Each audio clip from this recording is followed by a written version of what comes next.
Welcome back to Trek Sumo. I've got another video review today, and as I mentioned in a previous video, I'm talking about more of my lightweight kit that I used on a recent hike, and this time the review is of the Gossamer Gear G4-20, which is a lightweight rucksack or backpack. It's pretty much the lightest backpack that you can find for this capacity. I'm sure there's always other lighter options out there, but certainly for off the shelf this is about as light as it gets. And in doing the comparison or doing the review, I'm going to be comparing quite a bit to the Osprey Atmos AG65, which is the previous backpack that I had.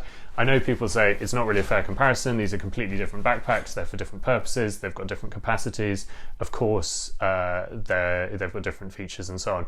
I understand that. I'm not criticizing the Atmos 65, it's a really great pack. It's just that that's the previous one I had, and so I think it helps to understand the differences, the pros, the cons, and so on, and what you'd expect when you move to a much more lightweight pack. And so it's useful to have another one here, a much more mainstream pack, the kind of thing that a lot of my viewers I think will probably have. It's a really popular backpack, and that will help to illustrate some of the differences. So that's the reason why I'm using it. I do appreciate, of course, that it's an entirely different piece of kit. So to start with, the style of the G4-20 is like a lot of these really lightweight packs.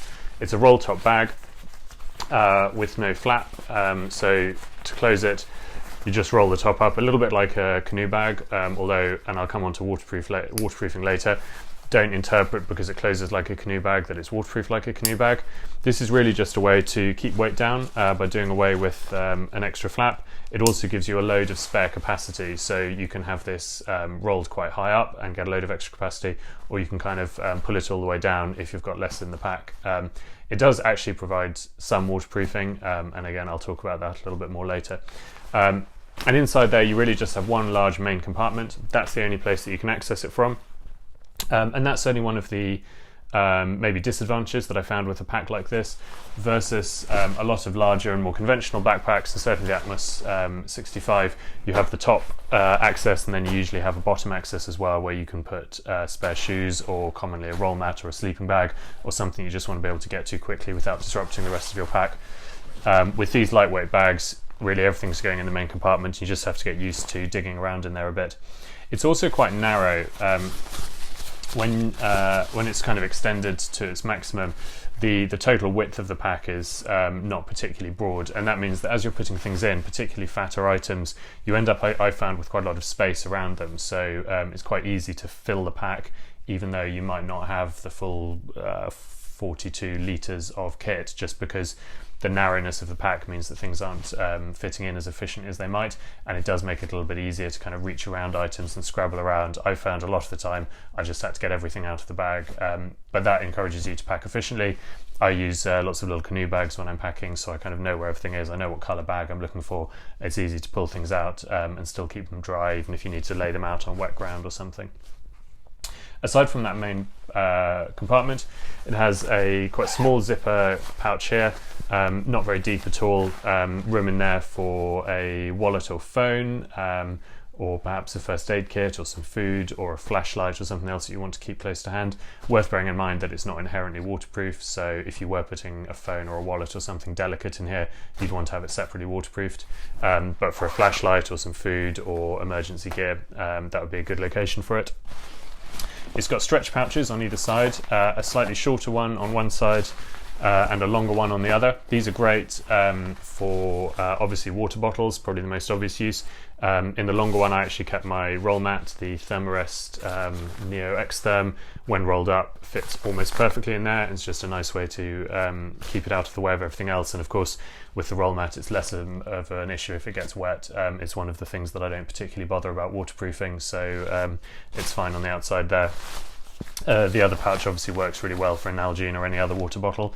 What I did find is that down at the side where the water bottle is, quite easy to get it out, very difficult to get it back in again without taking the backpack off or asking a buddy to do it for you. So although it is sort of quite accessible, you often find that it's still difficult to drink on the go with it.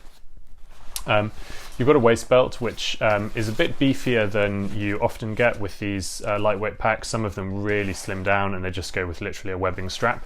This has quite a nice amount of padding and the sort of mesh that will help to make it more breathable and deal with sweat and so on. And on both sides you've got these quite large pouches, loads of room in there for, again, a phone, snacks, anything else that you want to keep nearby. Obviously you are adding a little bit of weight there. They could have trimmed this down further, and if you were super weight conscious you could cut these off, but there's no way otherwise to remove them. Personally, I found them useful. I quite like having that. The waist belt's pretty adjustable. The straps are really long. It's always an issue. I guess I'm relatively skinny, so I tend to pull them quite tight, and then you have a lot of spare webbing around. It's probably something that I would, and because this is fully sewn shut, you can't tuck the webbing in there, so that's always going to be some loose webbing. I would tend to cut it off probably, and then re-sew it or melt it or something to secure the end, because that amount of webbing is a little bit annoying. You do have some elastic there that you could secure it with, but it tends to come undone, I find. Obviously the exact same setup on the other side, no variation there at all.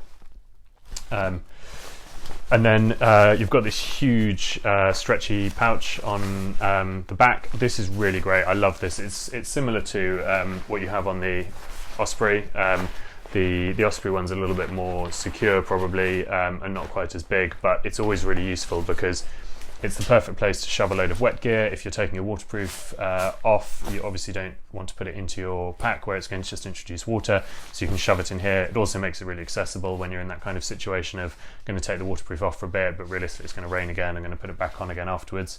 Also quite useful for food if you want some snacks to keep close at hand, wet kit, dirty kit, things you don't really want to put back into the pack, all that, and there's loads of room in there, so having that nice and accessible is great.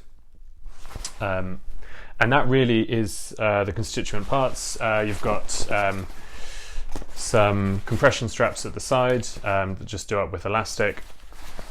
You've got a very lightweight chest strap on the front with an inbuilt whistle, which is pretty standard and a nice little feature, and that can be adjusted up and down, so you've got a little bit of height adjustment as to exactly where across the chest it closes. And you do also have just the little hook on the back, which is for hiking poles, which is quite useful as well. And that's everything as far as features. Looking at the shoulder straps, then again, compared to some really lightweight packs, these are nice and padded, and they've got again the same kind of mesh, which will make them more comfortable and more breathable. Quite similar to on something like the Atmos, and actually almost as padded. They don't quite have the rigidity, and they obviously don't have nearly as much of the variable adjustments over the shoulder and so on. But in terms of padding, you're not going to kind of be massively more uncomfortable. Where you really would notice the difference, this is obviously a stiff-framed backpack with this what they call a anti-gravity system, and this mesh panel which keeps the body of the bag away from your back. Really great, makes it much more breathable. You get that kind of airflow in, really comfortable. Obviously stiff back, you can't really bend it.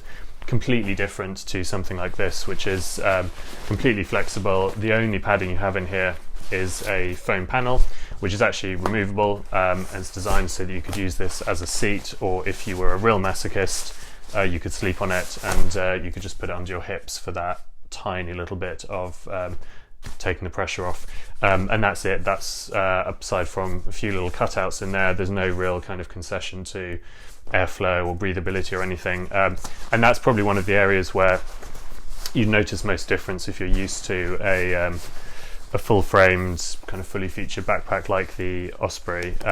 This is going to be less comfortable, less breathable. I found on my hike, because we were wearing waterproof gear and it was very cold, that really it doesn't make too much of a difference, because this is sitting against a waterproof jacket underneath which I had 3 layers or so anyway.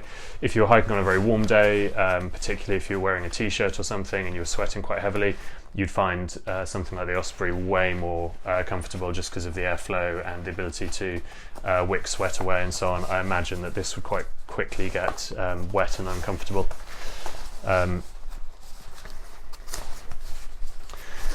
But for me, I was kind of concerned. I have a a mild but niggling shoulder injury that sometimes makes carrying heavy packs uncomfortable, and I wasn't sure if I would find this really flexible, sort of not particularly structured kind of frame for a backpack less comfortable or more comfortable. My experience was it certainly wasn't less comfortable, and I think what I gained from the massively lighter weight of my pack more than compensated for anything I might have lost by it being a less structured bag. But that's definitely something to think about, and you would certainly notice the difference. You don't have that ability also to shift weight up on your shoulders, around your waist, kind of move weight around depending on what's comfortable. You just don't have that level of adjustment. When you're carrying the Osprey or something similar, got really stiff waist belt, so you can get the waist nice and tight, put a lot of weight around your waist. You can crank the shoulders tight, you can loosen them off, you can pull the chest tight. I've often found as I'm walking just throughout the course of the day, you're kind of moving weight around to keep yourself comfortable. Really don't have that ability with this. Very difficult to put a lot of weight on the waist belt because it's not stiff, it's more just there for support. But again, the benefit is because the pack will be so much lighter, it's less of a problem anyway. And certainly the pack itself is very light, and you want to keep the weight of the contents down if you're hiking with something like this, or it will become very uncomfortable very quickly.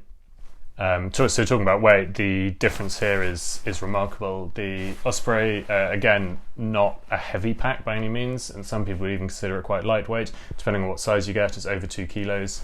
The Gossamer gear is, again, slightly depending on the size, around 700 grams, so the weight saving is enormous there.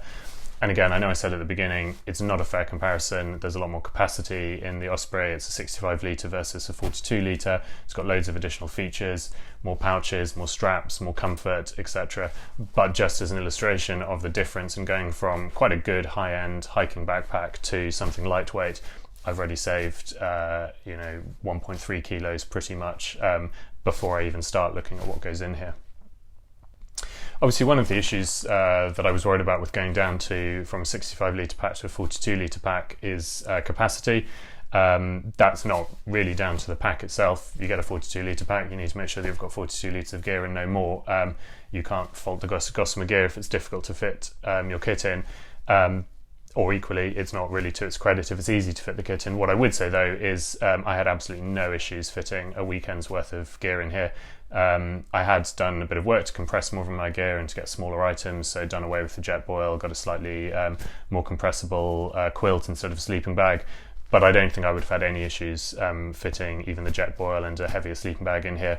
I spent the whole weekend with it. The roll top closed completely to the top, so I would have had plenty of capacity to extend that out and put more in if I'd had, for example, more food, more water, more fuel, even potentially a change of clothes. I don't think I would have struggled to fit it in, which did make me think, because when I took the Osprey on the Pacific Crest Trail, I remember it sometimes being a struggle to fit absolutely everything in. I was sort of thinking, well, what were the extra items I had, or when would this not be suitable? And I think it would probably come down to if you needed a larger tent. Certainly, I used a frameless tent that just rigs with hiking poles. A big tent, especially a 2-man tent, you would start to take up a lot of room in here. If you needed multiple changes of clothes, which is something I tend to avoid on a hike, but of course if you're hiking and doing a through hike or hiking for days at a time, you may need another pair of trousers or something. If you start to need loads of food, particularly if you're taking a lot of real food rather than freeze-dried food, that's obviously going to take up space. But I've personally found it quite hard to imagine now doing a hike of anything from a weekend to a week where this would not be sufficient for what I need to take with me. And when I was on the PCT, I saw a lot of through hikers with bags no bigger than this, so clearly it is doable. You just have to figure out what you need and what you don't. In terms of waterproofness, which is one of the things I mentioned earlier, and I know people will be interested in just because of the styling of it, and the material looks and feels quite waterproof. I think the first thing to say is it's not built as a waterproof bag. It's not designed to be waterproof. The material is relatively waterproof, but it's not to the same extent as, for example, a Gore-Tex jacket, and you wouldn't want it to be because that would be much too heavy. It's designed to be quite thin. In addition to which, you have some holes deliberately. There's one at the top for a hydration tube to come out of.